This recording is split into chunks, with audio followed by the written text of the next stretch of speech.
ರಾಷ್ಟ್ರ ಮಟ್ಟದಲ್ಲಿ 2ನೇ ಸಭೆ ಏನೇನೆಲ್ಲ ಆಯಿತು? ಕರ್ನಾಟಕದಲ್ಲಿ ಈ ತಿಂಗಳು 14-15 ನಡೆಯುತ್ತೆ. 15-16 ಜುಲೈ 15-16ರಲ್ಲಿ ಮೊದಲನೇ ಸಭೆ ನಡೆದಿತ್ತು. OBC advisory council. ಅದಕ್ಕೆ ಅನಿಲ್ ಜೈಹಿಂದ್ ಅನ್ನೋರು ಕನ್ವೀನರ್, ನಾನು ಒಬ್ಬ ಮೆಂಬರು.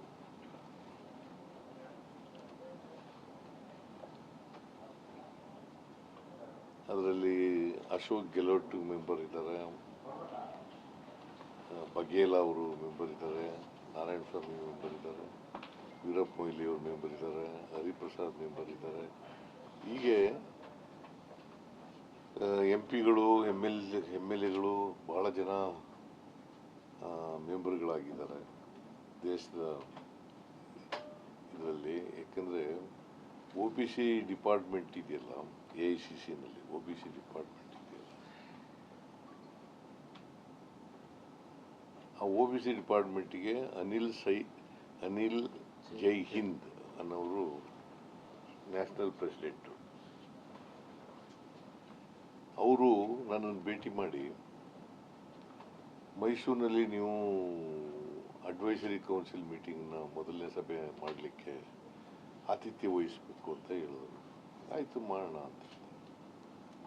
ಆತಿಥ್ಯ ವಹಿಸೋಕ್ಕೆ ನಮ್ಮ ಸರ್ಕಾರ ತಯಾರಾಗಿದೆ, ಮಾಡೋಣ ಅಂತ ಹೇಳಿ. ಹಾಗಾಗಿ 15-16ನೇ ತಾರೀಕು ನಡೀತು. ಅದರಲ್ಲಿ 3 ರೆಸಲ್ಯೂಷನ್ಗಳನ್ನು ಪಾಸ್ ಮಾಡಿದ್ದು.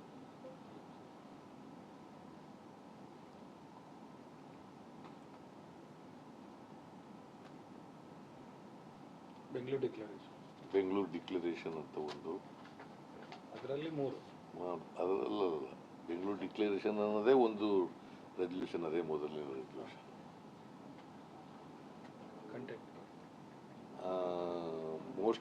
ಅದರಲ್ಲಿ ರಾಹುಲ್ ಗಾಂಧಿ ಅವರಿಗೆ ಥ್ಯಾಂಕ್ಸ್ ಹೇಳೋದು. ಬಿಕಾಸ್ ರಾಹುಲ್ ಗಾಂಧಿ ಈ ಇಶ್ಯೂನ ತಗೊಂಡಿದ್ದಾರೆ, ಸಾಮಾಜಿಕ ನ್ಯಾಯದ ಇಶ್ಯೂ ತಗೊಂಡು ಎಲ್ಲ ದೇಶದ ಎಲ್ಲ ರಾಜ್ಯಗಳಲ್ಲಿ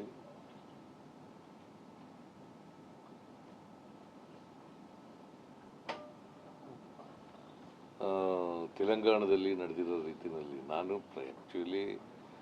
ನಾನು ಪ್ರಾರಂಭ ಮಾಡಿದ್ದು 2015ರಲ್ಲಿ. ಈ ಜಾತಿ ಗಣತಿ, ಆಮೇಲೆ ಸೋಷಿಯೋ ಎಜುಕೇಷನಲ್ ಸರ್ವೆ ಮಾಡಲಿಕ್ಕೆ ಶುರು ಮಾಡಿದ್ದು ಕರ್ನಾಟಕದಲ್ಲಿ ಮೊದಲನೇ ರಾಜ್ಯ. ಕರ್ನಾಟಕ ಮೊದಲನೇ ರಾಜ್ಯ. ಆದರೆ ನಾವು 15ನಲ್ಲಿ ಆಯಿತು. 17ರಲ್ಲಿ ನಾನು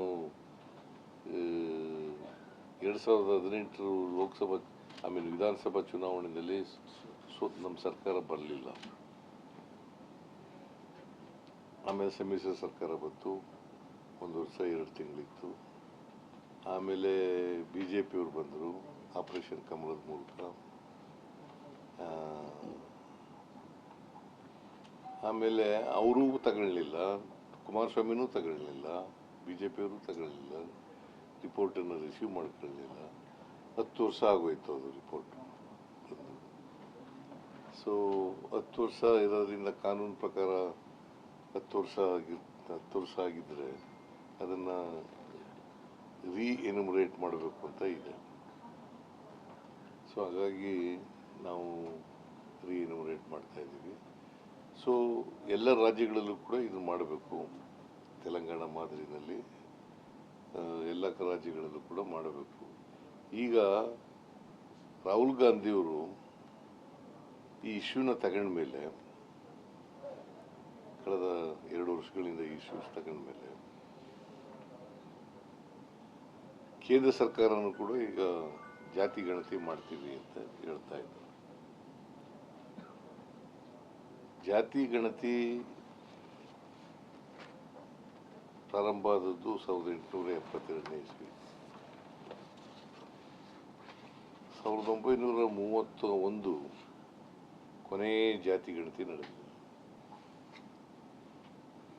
1931 ಇಸ್ವಿ ಕೊನೆ ಜಾತಿ ಗಣತಿ. ಅದಾದಮೇಲೆ ಜಾತಿ ಗಣತಿ ಆಗಲಿಲ್ಲ. 1931 ಆದಮೇಲೆ ನಿಮಗೆಲ್ಲ ಗೊತ್ತಿದೆ, 10 ವರ್ಷಕ್ಕೊಂದ್ಸಾರಿ ಜನಗಣತಿ ನಡೀತದೆ. ಜನಗಣತಿ ಆಗ್ತಾ ಇದೆ, ಬಟ್ ಜಾತಿ ಗಣತಿ ಆಗಲಿಲ್ಲ. ನಿಂತೋಯ್ತು 1931 ಲಾಸ್ಟ್. ಸೊ ಅದಕ್ಕೆ ಜಾತಿ ಗಣತಿ ಯಾಕೆ ಆಗಬೇಕು ಅಂತಂದರೆ, ಪ್ರತಿಯೊಬ್ಬ ವ್ಯಕ್ತಿಯ ಆರ್ಥಿಕ, ಸಾಮಾಜಿಕ, ಔದ್ಯೋಗಿಕ, ಶೈಕ್ಷಣಿಕ, ರಾಜಕೀಯ ಪರಿಸ್ಥಿತಿ ಗೊತ್ತಾಗಬೇಕು.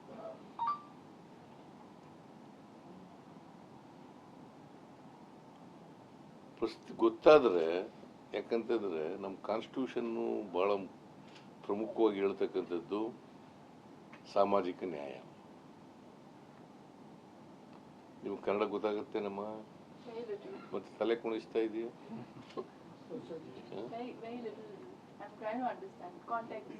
You are from Karnataka?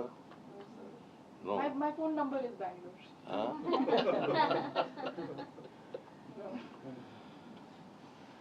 So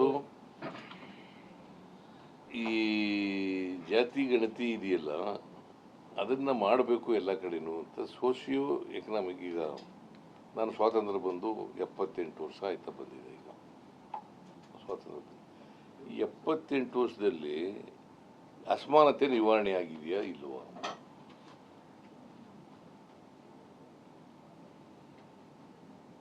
ಯಾರಿಗೆ ಎಷ್ಟು ಜನಕ್ಕೆ ಎಜುಕೇಷನ್ ಸಿಕ್ಕಿದೆ, ಎಷ್ಟು ಜನಕ್ಕೆ ಉದ್ಯೋಗ ಸಿಕ್ಕಿದೆ, ಎಷ್ಟು ಜನಕ್ಕೆ ಲ್ಯಾಂಡ್ ಸಿಕ್ಕಿದೆ, ಎಷ್ಟು ಜನಕ್ಕೆ ಬದುಕ್ತಕ್ಕಂಥ ಸ್ವಾತಂತ್ರ್ಯ ಇದೆ, ಇವೆಲ್ಲ ಗೊತ್ತಾಗಬೇಕಲ್ಲ. ಇವು ಗೊತ್ತಾಗೋಸ್ಕರ ಸೋಷಿಯೋ ಎಕನಾಮಿಕ್ ಎಜುಕೇಷನಲ್ ಸರ್ವೆ ಆಗಬೇಕು. ಆ ಸರ್ವೆ ಮಾಡಬೇಕು ಅಂತಕ್ಕಂಥದ್ದು ರಾಹುಲ್ ಗಾಂಧಿಯವರ ಕಮಿಟ್ಮೆಂಟು. ಅದಕ್ಕೆ ಈಗ ಕೇಂದ್ರ ಸರ್ಕಾರ ಜಾತಿ ಗಣತಿ ಮಾಡ್ತೀವಿ ಅಂತ ಒಪ್ಕೊಂಡಿದ್ದಾರೆ. ಮುಂದಿನ ಜನಗಣತಿ ಮಾಡುವಾಗ ಜಾತಿ ಗಣತಿ ಮಾಡ್ತೀವಿ ಅಂತ ಒಪ್ಕೊಂಡಿದ್ದಾರೆ. ಬರೀ ಜಾತಿ ಗಣತಿ ಮಾಡಿದ್ರೆ ಪ್ರಯೋಜನ ಆಗಲ್ಲ. ಜಾತಿ ಯಾವ್ಯಾವ ಜಾತಿ ಎಷ್ಟೆಷ್ಟಿದೆ ಅಂತಕ್ಕಂಥ ಹೇಳಿದ್ರಾಗಲ್ಲ. ಅವರ ಆರ್ಥಿಕ, ಸಾಮಾಜಿಕ, ಶೈಕ್ಷಣಿಕ ಪರಿಸ್ಥಿತಿನೂ ಗೊತ್ತಾಗಬೇಕು. ಅವರ ಉದ್ಯೋಗಗಳ ಪರಿಸ್ಥಿತಿನೂ ಗೊತ್ತಾಗಬೇಕು. ಆಗ ನಾವು ಅವ್ರನ್ನ ಮುಖ್ಯವಾಹಿನಿಗೆ ತರಲಿಕ್ಕೆ ಸಾಧ್ಯ ಆಗ್ತದೆ, ಅವರಿಗೆ ಕಾರ್ಯಕ್ರಮಗಳನ್ನು ಕೊಡಲಿಕ್ಕೆ ಸಾಧ್ಯ ಆಗ್ತದೆ. ಸೊ ಇದು ಪ್ರಮುಖವಾಗಿ ಇವತ್ತು ಭಾಗೀದಾರಿ ನ್ಯಾಯ ಸಮ್ಮೇಳನ ಪಾರ್ಟಿಸಿಪೇಷನ್, ಅದಕ್ಕೆ ಅದನ್ನು ಮಾಡ್ತಾ ಇದ್ದೇವೆ. ಅದಕ್ಕೆ ಇವತ್ತು ಇದು ನಾವು ಡೆಲ್ಲಿನಲ್ಲಿ ಬೆಂಗಳೂರಿನಲ್ಲಿ ನಡೆದ ಮೇಲೆ ಮೊದಲನೇ ಸಭೆ. ಇದು ಒಂದು ಲಾರ್ಜರ್ ಮೀಟಿಂಗ್. ಇದು ಸರ್, ಇದು ಈ ಕಾರ್ಯಕ್ರಮ ಮುಂದಿನ ದಿನಗಳಲ್ಲಿ ಎಲ್ಲ ಕಡೆ ಜಾಗೃತಿ ಮೂಡಿಸ್ತಕ್ಕಂಥ ಕೆಲಸ ನಡೀತದೆ. ಸರ್, ಇದು ಈ ಕಾರ್ಯಕ್ರಮ ಒಂದು ರೀತಿ OBC ಶಕ್ತಿ ಪ್ರದರ್ಶನ. No, it is not OBC. ನೀವು ಅದೇ ತಪ್ಪು OBC ಮಾಡ್ತಾ ಇದೆ ಅಷ್ಟೇ. ಈಗ ಸರ್ವೆ ಮಾಡೋದು ಜಾತಿ ಗಣತಿ ಅಂತಂದ್ರೆ, ಸೋಷಿಯೋ ಎಕನಾಮಿಕ್ ಎಜುಕೇಷನ್ ಸರ್ವೆ ಅಂತಂದ್ರೆ ಎಲ್ಲ ಜನರದ್ದು. ಈ ಕರ್ನಾಟಕದಲ್ಲಿ 7 ಕೋಟಿ ಜನ ಇದ್ದಾರೆ. 7 ಕೋಟಿ ಜನರದ್ದು ಸರ್ವೆ ಮಾಡಬೇಕು. ಬರೀ ಬ್ಯಾಕ್ವರ್ಡ್ ಕ್ಲಾಸ್ ಅಷ್ಟೇ ಅಲ್ಲ. ಶಕ್ತಿ ಪ್ರದರ್ಶನ ಅಲ್ಲ, ಎಲ್ಲರನ್ನ ಅರಿವು ಮೂಡಿಸೋ. Sir, how do you see ECI fact checking Rahul Gandhi's claim? ECI sir, has fact checked Rahul Gandhi ಅವರು ಒಂದು ಮಾತು ಹೇಳಿದ್ರು ಸರ್, ಮತಗಳವು ಆಗಿದೆ ಅನ್ನುವಂಥದ್ದು. ಅದರಲ್ಲಿ ಕರ್ನಾಟಕದ question regarding card census. No, sir. No? then I am not going to reply your question. Okay, sir.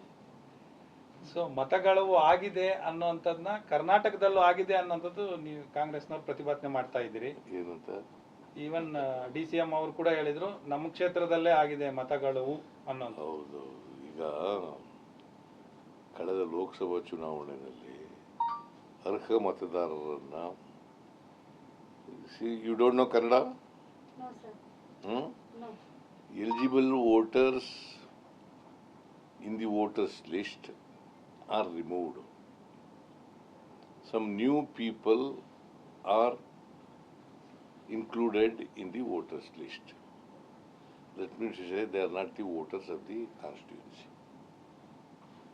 That is what Rahul Gandhi ji raised this question in the parliament and outside the parliament also. ಅಲ್ಲ sir, ಕರ್ನಾಟಕದಲ್ಲಿ ಒಂದು constituency ಗ್ರಾಮಾಂತರ ಇದ್ರಲ್ಲಿ ಆಗಿದೆ ಅನ್ನೋಂಥ ಇವನು ಕೇಳ್ದ ಗ್ರಾಮಾಂತರದಲ್ಲಿ ಆಗಿದೆ ಅಂತ ಹೇಳ್ತಾ ಇದ್ರಿ. ಯಾವ ತರ ಆಗಿದೆ ಅಂತ? ಏನು ಇದೇ